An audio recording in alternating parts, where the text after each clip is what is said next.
បច្ចុប្បន្នភាពនៃសង្គ្រាមកម្ពុជាថៃនៅព្រឹកថ្ងៃទី14ខែធ្នូនេះយោធាថៃនៅតែបន្តវាយប្រហារមកលើប្រទេសកម្ពុជាដូចជានៅតំបន់ប្រាសាទព្រះវិហារប្រាសាទខ្នាបឹងត្រកួនភូមិជោគជ័យច្រកចរមឿងនិងឪភ្លុកដំរីដោយប្រើយន្តហោះចម្បាំងកាំភ្លើងធំរថក្រោះនិងផ្សែងពុលអ្នកនាំពាក្យក្រសួងការពារជាតិបានឲ្យដឹងថានៅព្រឹកថ្ងៃទី14ខែធ្នូនេះគិតត្រឹមម៉ោង8ព្រឹកយោធាថៃនៅតែបន្តសកម្មភាពវាយប្រហារចូលទឹកដីកម្ពុជាដោយខុសច្បាប់ទៅលើយុទ្ធភូមិភាគទី4និងទី5អ្នកនាំពាក្យរូបនេះបានបញ្ជាក់ថានៅយុទ្ធភូមិភាគទី4គិតត្រឹមម៉ោង2:40នាទីរំលងអាត្រាតយោធាថៃបានបាញ់ផ្លោងចូលក្នុងតំបន់ប្រាសាទព្រះវិហារនៅម៉ោង3:10នាទីយោធាថៃចាប់ផ្ដើមបង្កើនរថក្រោះកម្លាំងថ្មើរជើងចូលទៅក្នុងតំបន់ប្រាសាទព្រះវិហារដោយបាញ់កាំភ្លើងធំផ្សែងពុលនិងគ្រាប់បែកចង្កោមម៉ោង5:30នាទីព្រឹកយោធាថៃចាប់ផ្ដើមបាញ់ផ្លោងកាំភ្លើងធំចូលទៅក្នុងភូមិសាស្ត្រប្រាសាទខ្នាចំណែកនៅក្នុងយុទ្ធភូមិភាគទី5វិញនៅវេលាម៉ោង5:55នាទីយោធាថៃបានប្រើប្រាស់យន្តហោះចម្បាំងប្រភេទ F16 ទម្លាក់គ្រាប់បែកចំនួន4គ្រាប់នៅតំបន់ឪភ្លុកដំរីនៃឃុំថ្មដាស្រុកវាវែងខេត្តពោធិ៍សាត់វេលាម៉ោង6:08នាទីយោធាថៃចាប់ផ្ដើមវាយប្រហារនៅច្រកចរមឿងម៉ោង6:30នាទីព្រឹកយោធាថៃបានបាញ់ផ្លោងចូលទៅក្នុងភូមិសាស្ត្របឹងត្រកួននិងម៉ោង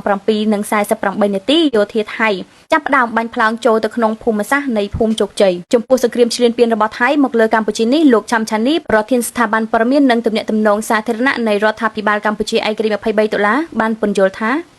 ទី1ខ្ញុំសូមចូលរួមរំលែកទុក្ខយ៉ាងក្រៀមក្រំជាមួយក្រុមគ្រួសារវរៈកងទ័ពដែលលោកបានពលីជីវិតដោយសារការពារពរណភាពទឹកដីរបស់យើងពីសំណាក់ថៃឈ្លានពានហើយខ្ញុំក៏សូមធ្វើការស្ញើសរសើរដោយស្មោះទៅដល់វរៈកងទ័ពទាំងឡាយដែលកំពុងតែតតាំងច្បាំងទប់ទល់ការឈ្លានពានដ៏ងងើលរបស់ថៃចំណុចទី2ខ្ញុំយល់ថាកម្ពុជាជាប្រទេសតូច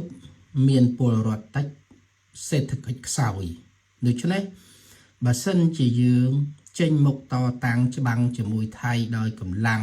ប្រដាប់អាវុធយើងមានសង្ឃឹមតិចណាស់ក្នុងការទទួលបានជោគជ័យដូច្នេះកម្ពុជាគួរតែប្រើយន្តការច្បាប់ការកោះហៅប្រទេសហត្ថលេខីនៃកិច្ចព្រមព្រៀងទីក្រុងប៉ារីសឲ្យមានការកោះប្រជុំបន្ទាន់ដើម្បីពិនិត្យទៅលើការឈ្លានពាន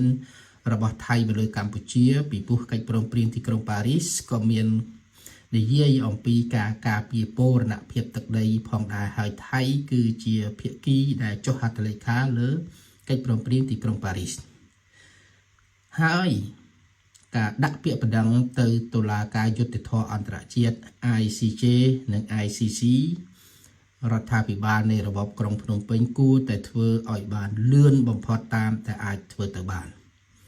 ដើម្បីទប់ទល់ការឈ្លានពាននេះពីព្រោះបើសិនជាយើងមិនប្រើយន្តការច្បាប់ដើម្បីប្រឆាំងតតាំងការ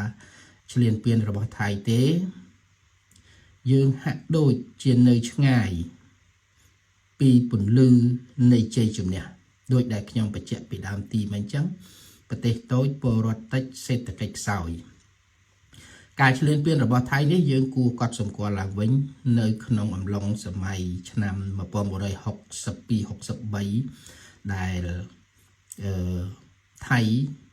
ចង់ឈ្លានពានយកប្រាសាទព្រះវិហារដោយកាលនោះគឺព្រះអង្គសម្ដេចតាលោកប្រើច្បាប់ដើម្បីតតាំងជាមួយថៃទើបឈ្នះក្តីរឿងប្រាសាទព្រះវិហារផ្ទុយទៅវិញបើកាលនោះលោកសម្ដេចបតីប្រើប្រាស់កម្លាំងទ័ពក៏ប្រហែលជាពិបាកក្នុងការយកជ័យជំនះលើប្រទេសថៃបានណាដូច្នេះយើងគួរតែរៀនសូត្រអំពីជ័យជំនះដែលពពកបរោះដែលអតីតមហាក្សត្រលោកបានបន្សល់ទុកឲ្យយើងទាំងអស់គ្នារៀនសូត្រគឺដោយសារតែប្រទេសយើងតូចដូច្នេះយើងមិនអាច